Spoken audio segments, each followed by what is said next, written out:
एक समय की बात है। एक घना जंगल था जिसमें कई प्रकार के जानवर रहते थे। इस जंगल में सभी जानवरों का राज्य था, लेकिन सबसे अधिक शक्ति और बुद्धिमानी से भरा हुआ जानवर था शेर। वह सभी जानवरों का राजा था और उसकी हुकूमत में सभी जानवर सुरक्षित थे।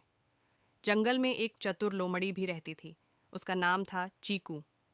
चीकू हमेशा कुछ न कुछ नया सोचता रहता था और अक्सर अपनी चतुराई से दूसरों को धोखा देता था।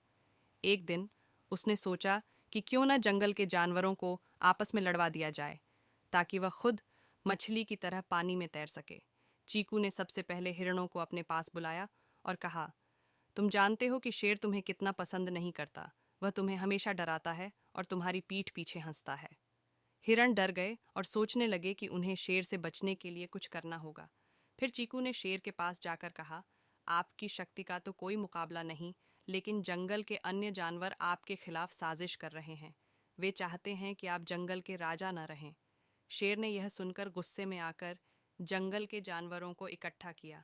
जब सभी जानवर इकट्ठा हुए, चीकू ने और भी झूठ फैलाए। उसने कहा, हिरण आपस में मिलकर शेर के खिलाफ एक योजना बना रहे हैं। यह सुनकर शेर ने हिरणों को पकड़ने का आदेश दिया। हिरण डर गए और जंगल में भागने लगे। जंगल में हलचल मच गई। सभी जानवर चिंतित थे और समझ नहीं पा रहे थे कि क्या करें। इस बीच एक बुद्धिमान उल्लू ने यह सब देखा और समझ गया कि चीकू की योजना क्या है। उसने शेर के पास जाकर कहा, महाराज, यह सब चीकू की चाल है। वह आपको और हिरणों को आपस में लड़वाना चाहता है। शेर ने उल्लू की बात पर भरोसा किया और उसने चीकू को बुलाया। चीकू, तुमने जो कुछ किया वह बहुत गलत है। तुम्हारी चालाकियों से जंगल में अशांति फैल रही है। चीकू ने अपने बचाव में कहा, मैं तो बस मजाक कर रहा था। शेर ने कहा, जंगल का कानून है कि जो भी शांति को भंग करेगा उसे इसकी सजा मिलेगी। फिर उसने सभी जानवरों को एकत्र किया और कहा, आज से हमें एकजुट होकर रहना होगा। जो भी हमें आपस में लड़वाने की कोशिश करेगा उसे जंगल से बाहर निकाल दिया जाएगा। इस पर सभी जानवरों ने सहमति जताई। चीकू ने देखा कि उसकी चालाकी असफल हो गई। उसे अपनी गलती का एहसास हुआ।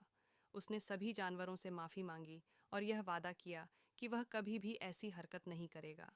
शेर ने चीकू को एक मौका दिया, लेकिन चेतावनी दी कि अगर वह फिर से ऐसा करेगा तो उसे गंभीर परिणाम भुगतने पड़ेंगे।